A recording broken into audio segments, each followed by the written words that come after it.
a colony of people whose lives were disrupted by animal mutations in the form of gigantic man-eating creatures. These creatures stood 25 feet tall and weighed over 10,000 pounds. They had evidently evolved from the Jurassic Age and laid dormant for millions of years and were somehow revived.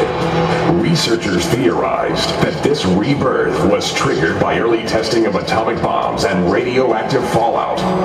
This was a peace-loving community, so weapons allowed on the island were no match against the gigantic carnivorous creatures.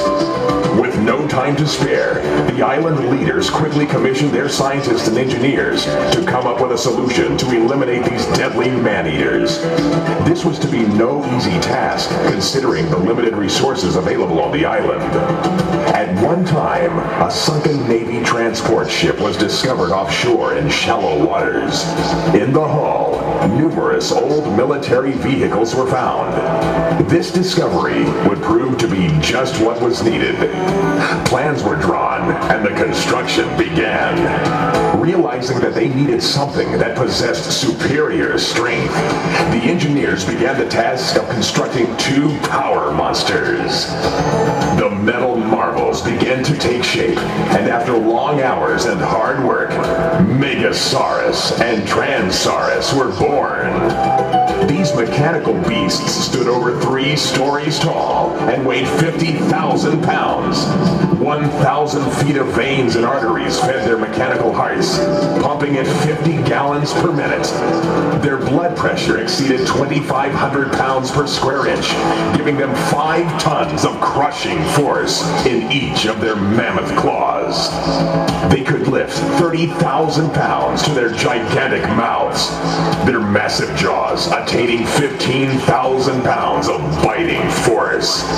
To ensure total destruction, each power monster was equipped with 200,000 BTUs of burning power.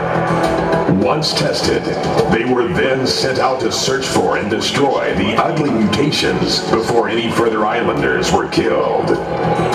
Having been built on tank chassis, they were not only power monsters, but also all-terrain vehicles, giving them the ability to go anywhere.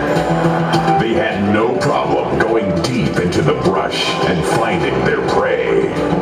Once their enemy was discovered, they would transform and then attack, destroying the menacing mutations.